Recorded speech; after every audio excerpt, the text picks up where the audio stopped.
Hey Soul Foodies, today we're going to make a pizza roll. Grab your ingredients and let's get to it. Add your Italian sausage to your preheated skillet, Italian seasoning, all-purpose seasoning by Warm Your Soul, and cracked pepper. Go ahead and chop up and cook the Italian sausage, and then add that into a bowl with our Italian cheese mix and stir. Add the parchment paper and flour, then go ahead and roll the pizza crust down. Once you do that, add your sauce. Then we're going to add our pepperoni. Once we add the pepperoni, go ahead and add cheese and then the Italian sausage.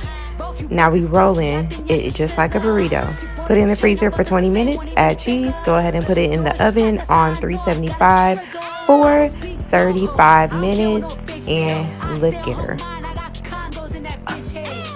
Who wouldn't eat that? Follow Warm Your Soul for more recipes and shop our seasonings.